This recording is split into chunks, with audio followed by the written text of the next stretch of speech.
What's going on, everyone? Juicebags here, and welcome back to some Dungeon Defenders 2 and another Defensive Tower Spotlight.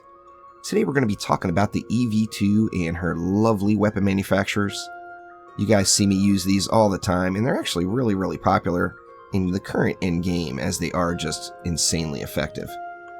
Now, let's start off by talking a little bit about the basics of the weapon manufacturer. Now, this video is going to be focusing 100% on its defensive capabilities, and although it does have that really fun weapon that you can pick up and use, we're not going to discuss that at all, and just the defensive side of the weapon manufacturer. So the weapon manufacturers can place 3 nodes by default. It costs 30 DU to put the base down, and then an additional 30 defense units for each additional node that you put down. Now, in light of this, it makes the most sense to always use 3 nodes. The reason being is the more nodes you place, the more you're minimizing the initial cost of putting the base itself down. Now in Chaos 7, you can get the node increase shard, which will allow you to place up to 7 nodes. However, where the 3 node defense is 120 DU, the 7 node defense is 240, so quite the difference in DU cost there, although you do get just a whopping amount of effectiveness to go along with that. Now in endgame, just like many of the other defenses, there is just an absolute insane amount of different ways to build the weapon manufacturers, and I'm going to take a look through some of my individual favorites. Now, first off, one of the first things you need to ask yourself is, do you want to use 3 nodes, or do you want to use more nodes? If you want to use more nodes, then that node increase shard is going to have to take up a slot. Power transfer is another must-have shard in any medallion, so power transfer takes up the 2nd slot. And then I personally just absolutely love range. I love range on all of my defenses, and I use the range shard to take up that 3rd slot. Now that allows me to put down 7 weapon manufacturer nodes that are all independent of each other and do stack for just a whopping amount of AoE damage in an individual area.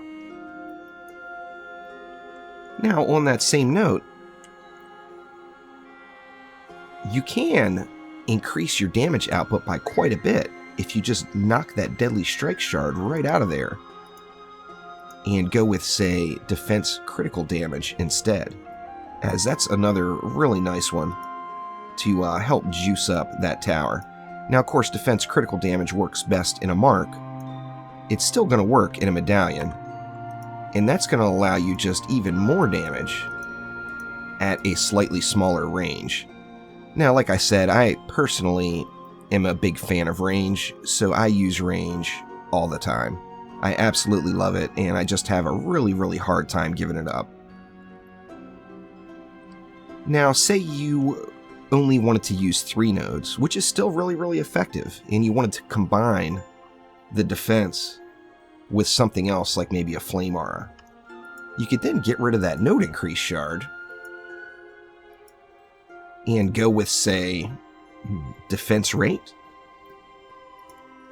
and that's going to get the damage just ticking out much quicker while still maximizing the crit. However, only having the 3 nodes still packs quite a punch, and combined with like a flame aura, or really, to be honest, any other defense, is going to be very effective in Chaos 7.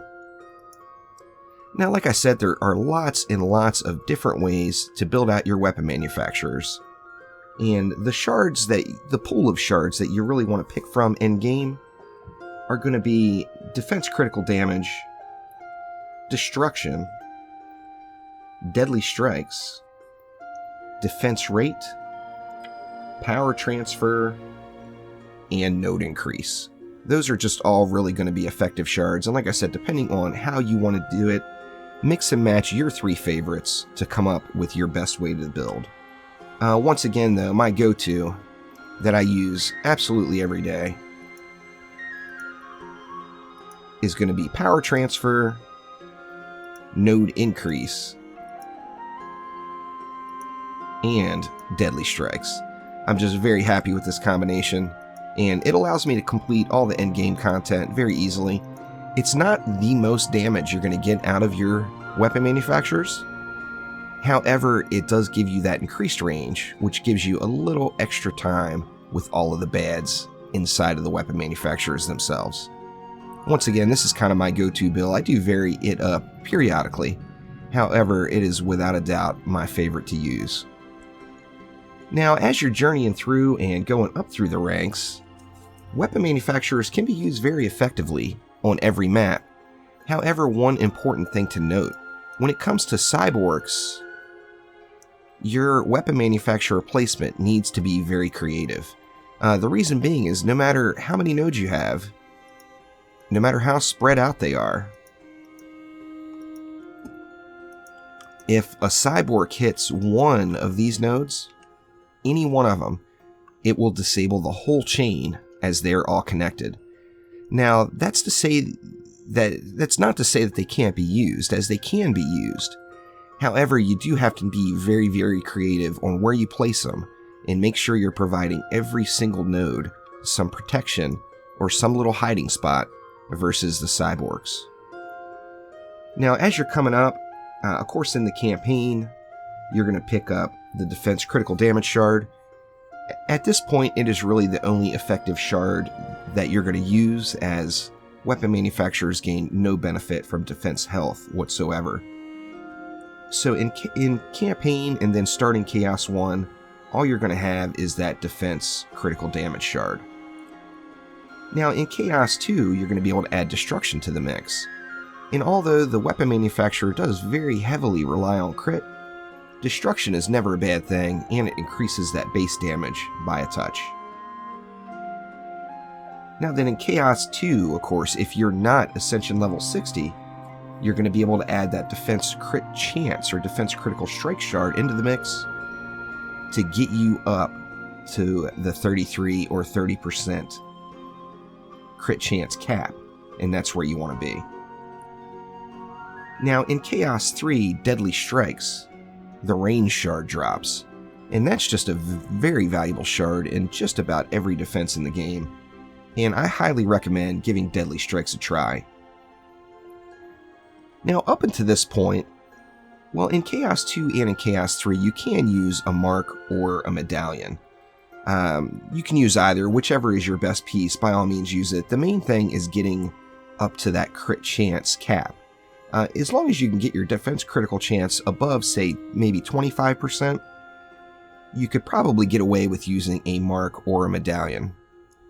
In an absolute pinch, you could throw an orb into the mix, but of course you're going to get lower results. Now, as we all know, orbs are not effective at all past Chaos 5, as the defense speed caps on every defense, the speed stat on the orb goes well beyond that, and you just end up with some wasted stats.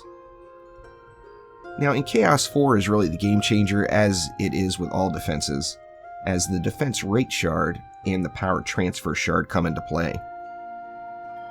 Now from this point until you get a higher end Chaos 7 piece, you are going to want to use defense rate. Without a doubt, without question, keep defense rate in it. Chaos 4 is also going to drop power transfer, which we all know is very powerful in any medallion whatsoever. Chaos 5, there's cyborgs back in the picture, and the weapon manufacturers are not near as effective unless, once again, you're very creative with the placement. Chaos 5 is usually best suited for projectile towers though, and poison dart towers and cannonball towers with stun make Chaos 5 kind of easy work, with the exception of those two geodes.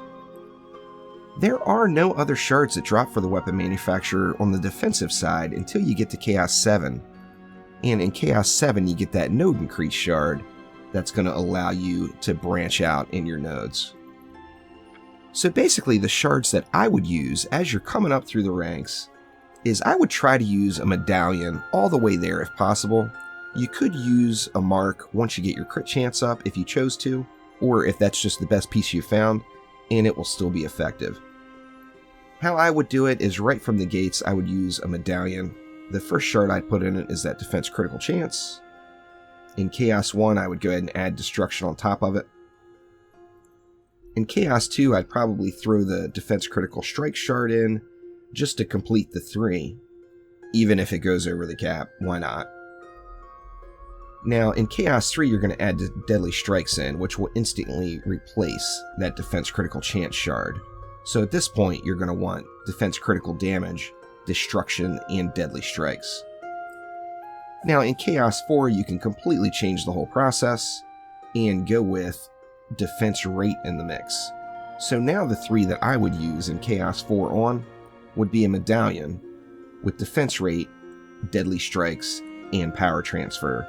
I would keep this as your go-to until you get all the way up to Chaos 7.